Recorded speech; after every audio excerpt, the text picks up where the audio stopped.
Children in Chicago are being murdered at an unbelievable rate. About 3 to 4 children are being murdered each month in Chicago, and things don't seem to be slowing down.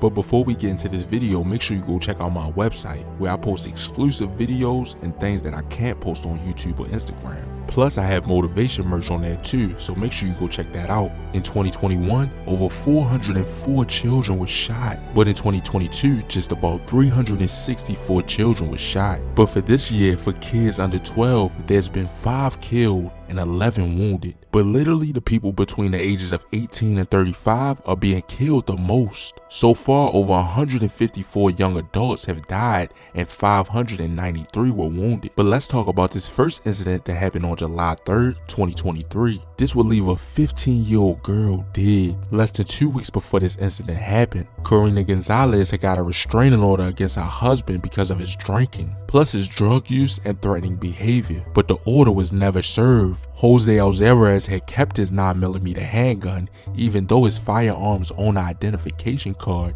had been revoked because of the order. Within days, Karina and her 15-year-old daughter and her 18-year-old son had moved back with Jose in their little village home after he agreed to go to rehab. But the abusive behavior began again and exploded just after midnight that Monday. It all started with Jose accusing his wife of cheating on him, as he had done this in the past. Karina told him to stop and joined her children on the couch in the living room. Jose followed and continued to make accusations and threats. Jose's son told him to stop or he would call 911 and walked towards his room. Jose rushed past him and grabbed his gun. As his son took cover underneath a dining room table, Jose walked into the living room and shot Karina Gonzalez and her 15-year-old daughter. This would be a tragic event where 2 people would lose their life. But then back on July 2nd, 2023, a 14-year-old would die from being shot. This all happened around 8 p.m. when he allegedly picked up some boys to hang out. But something happened in the car around 8 p.m. that would leave another 2 people dead. One was named Joey Torres, 14 years of age, and George Torres, 17 years of age. This incident all happened in the 1400 block of Willard Avenue in Rockford. But this next incident, a 15-year-old boy would die. It would be June 25th, 2023. Diego Bravo was near the sidewalk along South Carolina Avenue and West Surmont Road in Little Village around 4:11 p.m. when someone in a white colored car opened fire. Bravo was shot in the chest and was taken to Mount Sinai Hospital, where he later died from his injuries. But this next incident will leave 2 kids under the age of 16 dead. It was June 17th, 2023. Jalen Lockhart, 15 years of age, and Timothy Lockhart, 14 years of age, were in the 100 block of South Harmon Avenue at about 4:45 p.m. when all of a sudden someone fired several shots. Both of them was shot multiple times and was taken to the hospital, where they later died from their injuries. But back on June 1st, 2023, a 14-year-old would lose his life in a horrible way. It was around 8:20 p.m. on a warm Chicago night. Surveillance shows 4 people walking across the vacant lot in the 4200 block of South Wells, and then you can see them opening fire down the block with automatic machine guns. Multiple people were shot, but Paris Johnson, 14 years of age,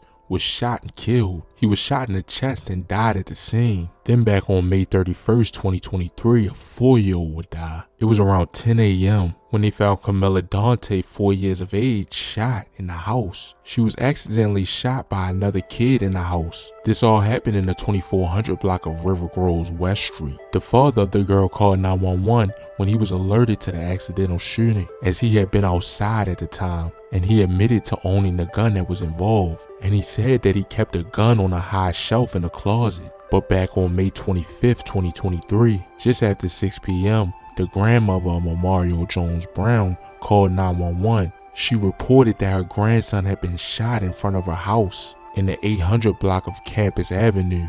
Mario James Brown was only 9 years old. Based on the information the police received, they believe the shooting started with a fight at the home involving juveniles. Going back to May 22nd, 2023, Jimmy Lee Goodwin, 15 years of age, and another boy was on the sidewalk in the 100 block of West 104th Place around 10:15 p.m. when someone fired shots. Jimmy Lee Goodwin, was shot in the back of the head, and a 14-year-old was shot in the shoulder and suffered from a graze wound to the head. Most of the rest of these kids are mostly under the age of 10, and this next one was only the age of 3. It would be April 2nd, 2023. It was around 3:40 p.m. when 3-year-old Leroy Boulder was shot in the face while inside his home in the 8800 block of South Aslet Avenue. But then going back to April 6, 2023, a 5-year-old will lose their life. Cullinan City police and fire officials responded to a home in the 200 block of Paxton Avenue at about 9 p.m. for a report of a child had been shot. When they arrived, they found a 5-year-old with a gunshot wound to the head